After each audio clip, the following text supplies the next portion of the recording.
Pack your things. Those words were spoken calmly. Too calmly to be just words. My mother stood by the kitchen table in my grandfather's house, as if she had always belonged there. As if she hadn't disappeared for 21 years. As if she hadn't left me here like a forgotten suitcase. Laughter floated down from upstairs. Light. Joyful. My younger sister was picking out a room for herself. In the house where I grew up. In the house where I was brought at 5 years old and never taken back. My name is Maria Collins. I am 26 years old, and if you were ever that child who was left behind, right, I was unwanted. I read every single one of those stories, and if you want to know what exactly my grandfather kept behind that door all these years, stay with me. Because this is only the beginning. To understand what happened that day, you have to go back. June 2005. The suitcase was blue. With a cracked wheel, it dragged along the gravel, leaving a crooked line, as if trying to write something. A warning I couldn't read back then. Mom packed quickly, precise, no wasted motion. You're going to stay with your grandfather for the summer, she said, not even looking at me. Be a good girl. We'll be back soon. She was already looking at the car. Dad put the suitcase next to me on the porch. My younger sister, who was only a few months old at the time, was sleeping in a car seat in the back. I remember waving my hand. I remember the red brake lights at the end of the road. I remember that they didn't stop at the turn. Summer ended. The suitcase stood by the door for 4 more months. I waited longer than anyone in that house believed they would return. In September, a problem arose. You can't just enroll a 5-year-old child in school. A week later, a letter arrived, an official document. With signatures. Guardianship papers transferring custody to my grandfather. They found the time to sign the papers at a notary. To send them by mail, but they didn't find the time to come pick me up. Grandpa kept that envelope. Back then, I didn't understand why. Now, I do. That evening, when I finally realized I was staying, Grandpa made dinner. A thick meat stew. He set 3 plates on the table. 2 for us. And 1 at the end of the table. Empty. Who is that for? I asked. Habit, he answered. No one came. The plate went cold. He cleared it silently, and to my question about my parents, he didn't answer at all. On Christmas Eve, the phone rang. Old, heavy. Grandpa locked himself in his study, but the door remained slightly ajar. I heard only one phrase. And what exactly are you going to tell her, Tom? His voice was low. Harsh. I had never heard him like that. When he came out, he only said, "They are busy. They won't be able to come." After that, he always locked the door when he called them. Always. At 6 years old, I called myself for the first time. I sat barefoot on the porch, holding a piece of paper with a phone number. Mommy, it's me. I'm 6 now. Grandpa baked a duck-shaped cake. Beep. She simply hung up. I was proud that I said everything without a mistake, even though my chest burned. When I returned to the house, Grandpa was standing in the hallway. He had seen everything, and for the first time in his life, he hugged me tightly, saying nothing. The house became my world. Brick, single story, with a vegetable garden behind it. Grandpa had cooked all his life. First for school children. Then, for me. He taught me how to hold a knife. A knife isn't dangerous, he would say. Improper hands are. After the lesson, the professional kitchen knives went back into a heavy wooden box with a lock. I asked, why the lock? He looked at me longer than the question required. Because some things must wait for their rightful hands. The third portion became a legend. The neighbors knew. If you come in the evening, you'll be fed. But there were days when no one came. And still, a third plate stood on the table. Growing cold. Once I asked directly, who is it really for? He turned off the stove, for the one who will grow up one day and want to know the truth. The study was special. It was almost always open, except for a couple of days in May, right after my birthday. Grandpa would leave on business in town and return with dry red eyes. He would lock himself in there, make calls. Just one conversation, he would softly say to himself. I tried to open the door once. Locked. I didn't try again, not until I was 26. 8th grade. Parent-teacher meeting. A woman asked, "Where are your parents?" "I was standing nearby," Grandpa answered calmly. "I am not replacing anyone. I am simply here." That evening he locked himself in the study again.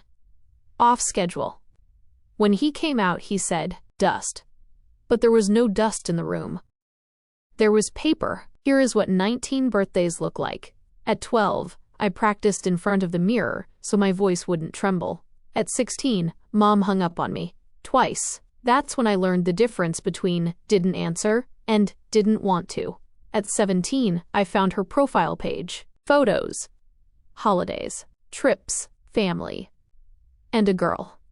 My sister. Her name was Lily. I scrolled through 12 years of her life in 4 minutes. I wasn't anywhere. They didn't just leave, they erased me. I didn't say anything to Grandpa, but he also never mentioned her name in front of me. I thought he didn't know that I understood everything. I was wrong. I grew up. Enrolled in culinary school. Grandpa paid for my tuition. "Recipes are worth nothing," he said. "The value is in the hands." At graduation, there was an empty seat next to him. I asked, "For whom?" "Habit." His whole life was waiting. At 24, I called Mom again. One rang. And straight to voicemail. At 25, I didn't call. For the first time. "I won't wait anymore," I told Grandpa. He looked at me for a long time, nodded, and went into the study. I thought, to give me time, but he was rewriting documents. 3 months later, he collapsed in the kitchen. With a spoon in his hand. The diagnosis, cancer. Late stage. He chose to stay home. "Don't argue with time, Maria," he said.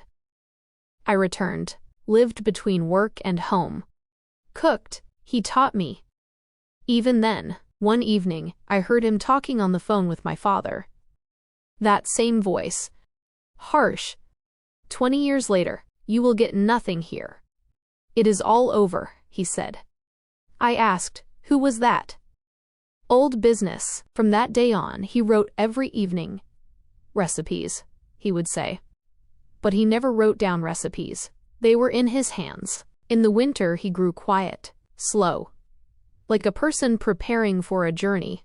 One day he said, "I should have taken you from them earlier, not given them hope of taking you back, which they never had." I didn't know what to answer. I just held his hand. In December, his phone lit up. A message. Contact, L. Just one letter. I could have opened it. But I didn't. I went through every option except one. The right one. In January, he asked me to bring the box with the knives. It was heavier than it should have been. He placed his hands on the wooden lid and said, "First, do not open it now. Have patience. Second, when your mother comes here to talk about the house, and she will come, thinking she has rights, open it in front of her. Third," he went silent, ran his finger over the lock, "make sure Lily sees it." The world tilted. "How do you know her name?" He looked at me calmly. "The house has already decided everything." That was our last conversation. He died in the morning. In his house. In his bed. I found a pot on the stove.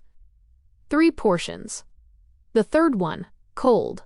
For 20 years he had set it out. Now, there was no one left to do it. They came to the funeral. In black.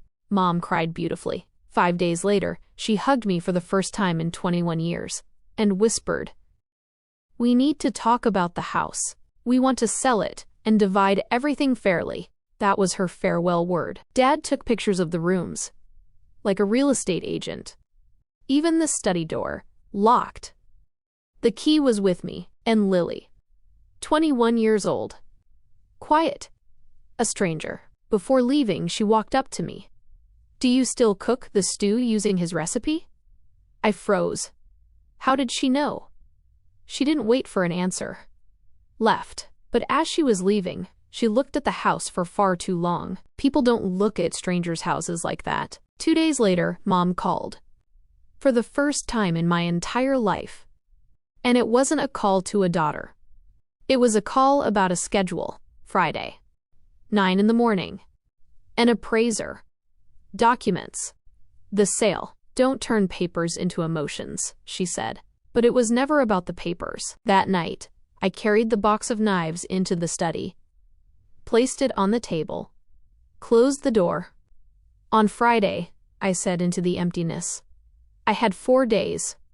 And I prepared, as Grandpa had taught me, checking everything before serving.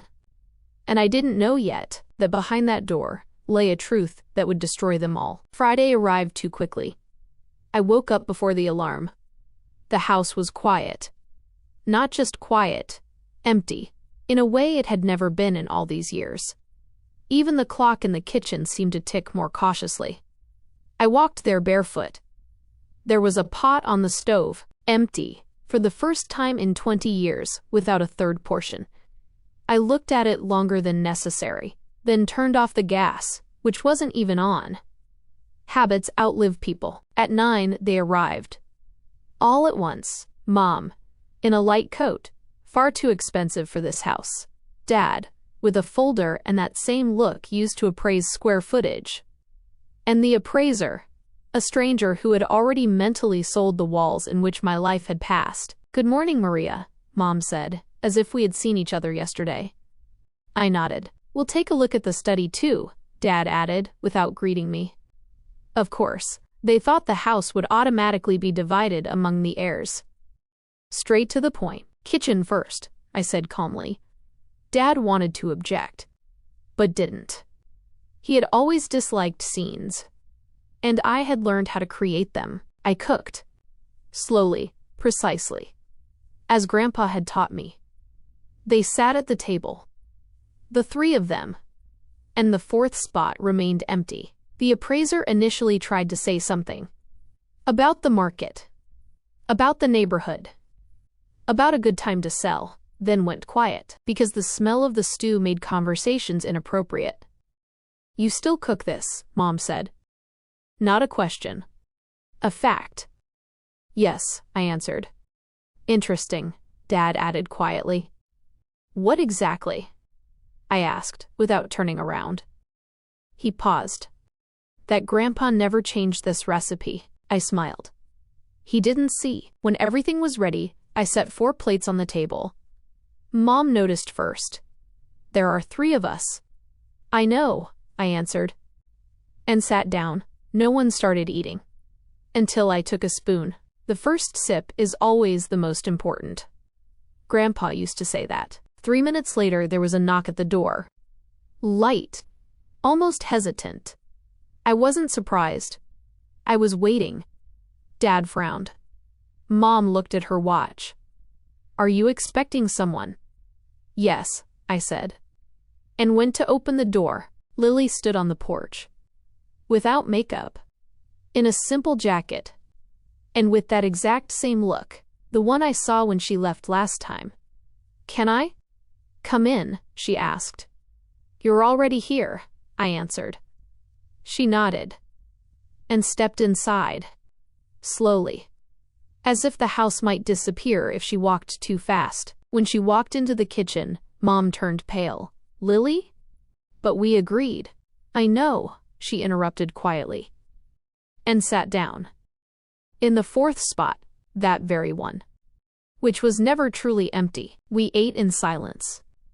For a few minutes, until Lily said, he used to bring the same stew. The spoon froze in my hand. When? I asked. She looked straight at me. Every May. After your birthday. The room became smaller. The air, heavier. What? Mom said quietly. But she already knew. I could tell. He would drive to our street, Lily said. He'd leave a container of stew at the gate, and a bundle with a gift. And that cake, in the shape of a duck, Dad sharply interrupted. Lily, that's enough. She turned to him, and for the first time, firmness appeared in her voice. I remember, you threw away the cake and Dad ate the stew himself, and he always forced me to stay silent. I couldn't feel my hands. Only cold. Grandpa hadn't abandoned her. He was trying to reach out to at least the 2nd child. You knew, I said. Not a question. A fact. Dad stood up. This is old nonsense. We need to appraise the house. No, I said, and for the first time, I raised my voice. 21 years is not nonsense. Mom covered her face with her hands, not gracefully. For real. We thought it would be better for everyone. You crossed me out, I said. Calmly. Too calmly. We couldn't afford 2 children back then. Dad shouted. But you didn't even try to come back, I said. I stood up, walked into the study, and this time, opened the door. They followed me. All of them. Even the appraiser. Because the truth always pulls. Even strangers. I placed the wooden box on the table. Heavy, old. With that same lock. He told me to open it in front of you, I said.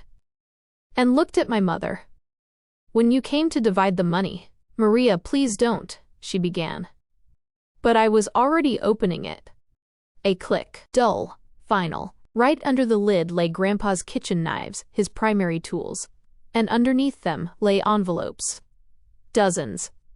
With dates. Every May. Every holiday. 21 years. I took the first one, opened it. A letter. My name. In a child's handwriting. On every envelope stood a red stamp. Return to sender. Addressee refused delivery. You kept all of this? Mom whispered, staring at the stamps. They hadn't even opened my childhood drawings. They had simply sent them back. These are my letters, I said. The ones I wrote to you, and the ones Grandpa wrote to you on my behalf when I was little.